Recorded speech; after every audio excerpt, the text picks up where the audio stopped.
ဓမ္မမိတ်ဆွေတို့တညမှာအုံညံ့နေပြီးတော့ကျွန်တော်တို့ကိုရင်ကျောင်းသားတွေကိုတစ်သေးသေးအကြောင်းပြောပြလာပါတယ်သူကဘယ်လိုပြောသလဲဆိုတော့ကိုရင်တို့ကျောင်းသားတို့ဒီကျောင်းရဲ့မြောက်ဘက်ကျောင်းမြောက်ဘက်ကသောင်းမလေးတော်ကြီးအဲ့ဒီသောင်းမလေးတော်ကြီးရဲ့မြောက်ဘက်ရာတစ်ခွက်ချာမှာရှိတဲ့ညောင်ပင်မှာတရေရှိတယ်အဲ့ဒီတရေကလည်းတခြားမဟုတ်ဘူးဒီတဏိကံရွာသားကလေးတယောက်ကသေဆုံးကျောင်းသားတယောက်ကသေဆုံးပြီးတော့ဖြစ်လာတဲ့တရေဖြစ်နေတယ်အဲ့ဒီမှာတရေရှိနေတယ်ဟိုတနေ့ဂျပန်နေမြန်မာပြည်ကိုမဝင်ခင်အင်္ဂလိပ်ခေတ်ကောင်နီးပေါ့ဒီ1300ပြည့်နှစ်ကာလဒီကောတာတက္ကရာ1330ပြည့်နှစ်ကာလဝင်ကျင်တော့ပေါ့အဲဒီကတဏိကံကကျောင်းသားဒီမွန်ရန်တော်အကြောင်းမှာလာပြီးတော့နေတဲ့ကျောင်းသားဖို့တုတ်တယောက်တည်းပဲရှိတယ်ကျောင်းသားဖို့တုတ်သူက15နှစ်သားအရွယ်ရှိပြီသူကဗလာလဲကောင်းတယ်တက်တီလဲသူကကောင်းပါတယ်အဲ့တော့သူတယောက်တည်းမရန်တော့အကြောင်းဒီကျောင်းလာပြီးတော့ကျောင်းနေတဲ့အချိန်မှာတညနေမနက်ခင်းလာကျောင်းလာနေတယ်နေလေကိုဆွမ်းကောင်ညနေကိုကျောင်းပြန်တယ်ပေါ့လေတညနေကျောင်းကပြန်လာတဲ့ခါမှာသောင်းမလေးတော်ကိုဖြတ်သွားအဲ့ဒီရာတကွဲအကျော်မှာရှိတဲ့ညောင်ပင်နာရောက်သွားတဲ့ခါကျတော့ပြုံးဆိုတရေတကောင်ကဆင်းလာပြီးတော့သူ့ကိုလာပြောတယ်ဟဲ့ကောင်တကယ်ချင်းမင်းနဲ့ငါနဲ့တပားလုံးညအောင်ကွာအာဇန်ညအောင်ကွာဒီလိုပြောတော့ဟာမလုံးညင်ပါဘူးမင်းဘယ်ကောင်လဲငါဘယ်သူမှမဟုတ်ပါဘူးကွာငါအရင်ဘဝတော့မရက်တကယ်ချင်းငရဲလေဟာမလုံးညင်ပါဘူးကွာမင်းနဲ့တပားမလုံးညင်ပါဘူးကဲငါလာငါတော့ငါမရဘူးမင်းလုံးညအောင်တို့လာသားမှာအာဇန်ညအောင်ပါကွာဆိုတော့တပားလုံးညတယ်မလုံးညင်မဲ့လုံးရတယ်အဲ့လိုလုံးလိုက်တဲ့ခါကျတော့ဒါလုံးနဲ့ထွေးတယ်ဖြစ်နေတော့ဒီတရေကအပေါ်ကကြလိုက်လူက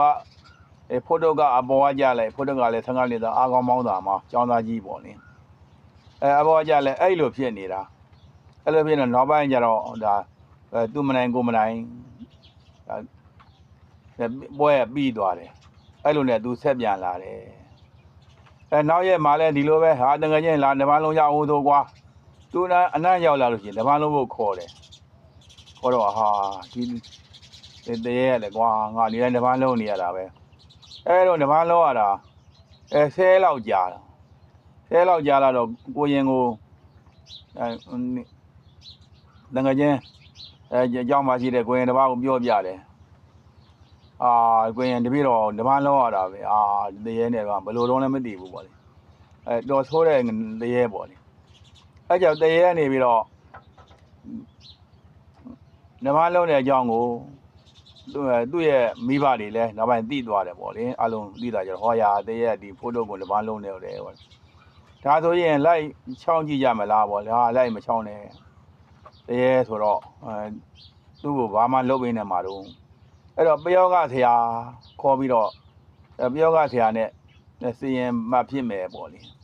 အဲ့တော့ဒီတရေမကတ်နဲ့အောင်ပဲဒီလိုလုံးနေကြရင်သူကအရန်သွားပြီးတော့ကြည့်လို့လည်းမဖြစ်ဘူးအဲ့တော့ဗာလဲအဲ့တော့ပယောဂဆရာကိုဒါသူ့ရဲ့ဖိုးတုတ်ရဲ့ဖေကနေပြီးတော့ပယောဂဆရာကလည်းဒီမုံသွင်းသားလို့ပြောပါတယ်မုံသွင်းသားပယောဂဆရာသူတို့နဲ့လည်းရင်းနှီးလို့ခေါ်တယ်မင်းတရေလုံးတာပဲအချိန်လဲပဲအချိန်မှလုံးတာပါအဲ့ဒါဆိုလို့ရှိရင်တရေဘယ်လောက်ကြည့်လဲတရေကတော့ကျွန်တော်တို့အရွယ်ပဲအရွယ်ချင်းကျောင်းသားအတူတူပဲအဲ့လိုဆိုလို့ရှိရင်ကွာရတယ်ပေါ့လေအဲ့တော့နောက်3ရက်လောက်နေမှ မင်းဒီတိုင်းနဲ့မေ့ပြီးတော့လုံးကွာသူလုံးညင်လည်းလုံးနေ3လောက်နေလို့ငါဆေးစီရင်ပေးမယ်ဆိုပြီးတော့ဆေးစီရင်လိုက်တယ်အဲ့တော့ချီမန်းကွန်းပေါ့ချီမန်းကွန်းလို့ခေါ်တယ်ချီမန်းကွန်းခြီလေးကိုပဲချင်းစီ9လုံးပဲချင်းစီအတောင်လေးပုံစံမျိုးလေးတွေ9လုံးထိုးပြီးတော့မန်းလိုက်တာပေါ့နော်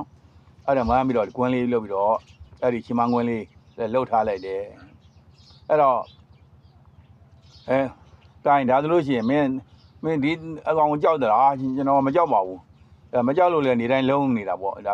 လူလုံးချင်းတော့လုံးပါခုကတော့သူမနိုင်ကိုမနိုင်ပါပဲအေးဒီတစ်ခါတော့မင်းနိုင်သေးရမယ်ကွာကဲဟောဒီချီမန်းကွင်းလေးကိုယူသွားတပားလုံးပြီဆိုလို့ရှိရင်ဒါမင်းကအပေါ်ကကြာအောက်ကကြာပေါ့ကွာသူအမှတ်တမဲ့ဖြစ်နေတော့ကိုဟောဒီချီမန်းကွင်းလေးသူကောင်းကိုစွတ်လိုက်ကွာပေါ့လေစွတ်လိုက်လို့ရှိရင်သူကဒီတရေအသွင်ကနေပြီးတော့တရိษံတကောင်ကအသွင်ဖြစ်သွားလိမ့်မယ်ဖြစ်လို့ရှိရင်မင်းအဲ့ဒီတရိษံကိုယူခဲ့ကွာကဲငါးစီယူခဲ့ပေါ့အဲ့လိုပြောရတော့မှားလိုက်တယ်မှားလိုက်တော့ဒီလိုပဲနောက်3ရက်လောက်ကြာချီမန်းကွန်းကိုယူသွားအကြောင်းကအပြန်မှာဒီတရေကလည်းညောင်မင်းနဲ့သူမရောက်လာကန်နေမယ်တငယ်ချင်းလာရင်တပန်းလုံးရအောင်ဟေးဆိုပြီးတော့ဆင်းလာတယ်ဆင်းလာတော့ခါတိုင်းလိုပဲသွန်းတိုင်းတပန်းလုံးလိုက်ကြလုံးကြရတယ်လုံးလာထွေးလာနဲ့နေတော့သူကဒီတရေရဲ့လေဘင်းကိုချီမန်းကွန်းနဲ့ဆွလိုက်တဲ့အခါမှာတရေရဲ့ကြက်ကြီးဖြစ်သွားပါတယ်ကြက်ကြီးဖြစ်သွားတော့သူကသူ့ဆရာကြီးသူကပြောကဆရာကြီးသွားတော့ဒီမဲ့ကြက်ကြီးဖြစ်သွားပြီအေးအဲ့ဒါပွားတာပဲကွာမင်းကမထူတာပဲဒီကြက်ဟာမင်းကြက်ပဲဟောဒီကြက်ကအလွန်ကောင်းတဲ့တိုက်ကြက်ဖြစ်ပြီကွာပွဲတန်းကြော်တယ်ပွဲတန်းအောင်မဲ့တိုက်ကြက်ဖြစ်ပြီဆိုတော့တိုက်ကြက်ကိုမင်းဘာမှမလုပ်နဲ့ကွာကြက်တာတိုက်စားတော့မင်းတထေးဖြစ်ပြီမင်းစုသောအဲ့လိုဆိုတော့အဲ့လိုပြောပါတယ်အဲ့လိုပြောတော့ဒီဖိုးတို့ဟာ15နှစ်သားဖိုးတို့အကြောင်းကထွက်အကြောင်းကထွက်ပြီးတော့သူကကြက်တိုက်ပါတယ်ကြက်တိုက်တော့ဒီလိုနဲ့ကျောင်းကထွက်တယ်ဆိုတာပတ်စံရှာတော့တာပေါ့လေမိဘအတွက်ပတ်စံရှာပြီးကြက်တိုက်တော့ကြက်ကအမြဲတမ်းသူကနိုင်တာပွဲတိုင်းနိုင်နေတာပွဲတိုင်းနိုင်တော့ဟာငါနိုင်ပွဲကြည့်တယ်ဆိုတော်တော်လေးကိုသူနေတဲ့ငွေကြီးစုမိဆောင်းမိဖြစ်သွားပါတယ်အဲ့လိုဆိုတော့ငါဟိုလိုကလည်းကြက်တယ်မဲ့ဒီလိုလဲကြက်တယ်နဲ့ဘလောက်တိုက်တဲ့သူရှုံးတဲ့ခါမှာဒီတနင်္ဂနွေကြီးကမုံချမ်းကြီးကသူကအမြဲတမ်းနိုင်နောက်တခြားကြီးရွာတွေအဝေးကြီးသွားတိုက်သူကပဲနိုင်တယ်နောက်ဒီလိုနဲ့လှည့်တိုက်လိုက်တာလှည့်တိုက်လိုက်တဲ့ခါဒီ9လကြာတဲ့ခါမှာသူလည်းပတ်စံတော်များများစုမိပါတယ်9လကြာတော့ချီမန်းကွန်းကကျိုးကပြတ်ထွက်သွားတာပေါ့ပြတ်ထွက်သွားတော့အဲ့ကြက်ကြီးကလည်းပျောက်ထွက်သွားတယ်ကြက်ကြီးပျောက်ထွက်သွားတော့ပါပတ်စံနေတော့တော်လေးစုမိလာပြီငါအမေဖေမေရောအဲ့ဒါနဲ့အကြောင်းပြန်ပြီးတော့ဆရာတော်ကြောင့်ပြန်ကပ်ဦးမှာပဲဒီကောင်ကြီးပြန်တွေ့ဦးမလားဆိုတော့အဲ့ဒါနဲ့အကြောင်းကိုပြန်နေပါတယ်နောက်ပိုင်းပြန်နေတဲ့ငါကြတော့သူကကျောင်းသားပြန်လာကျောင်းကပြန်လာတော့သူကစပြီးခေါ်တာပေါ့ညောင်မင်းတရေကိုတကယ်ချင်းလာဟိနဘာလုံးရအောင်တော့ဟေးနဘာလုံးရအောင်ဟာပေါ့ဒီလိုခေါ်ရတော့တရေကနေပြီးတော့တော်ပြီကွာတော်ပြီငါမလုံးညင်တော့ဘူးငါကောင်းအမွှေးမရှိတော့ဘူးကွာမင်းနဲ့နဘာလုံးရတာငါတော့တော်ပြီတော်ပြီမင်းကမင်းကဲဒီတိုင်းလွှာတော့ကွာတကယ်ချင်းရဆိုတော့အဲ့လိုပြောလိုက်ပါတယ်ခေါင်းအမွှေးမရှိတော့ဘူးတဲ့သူကောင်းဘာပြည့်လို့လဲဆိုလို့ရှိရင်ဒီ9လလောက်သူကြက်ဖြစ်နေတခြားကြက်တွေကိုဒိုင်ငံခွဲရတာသူကောင်းလည်းအစိတ်ခံရတာကြာတော့အမွှေးမရှိတော့ဘူးအမွှေးပြောင်းသွားပြီပေါ့အဲ့လိုဆိုရင်ဖြစ်ပါတယ်အဲ့လိုပြောတဲ့အတွက်ကျွန်တော်ကတနင်္ဂနွေသားဖြစ်တော့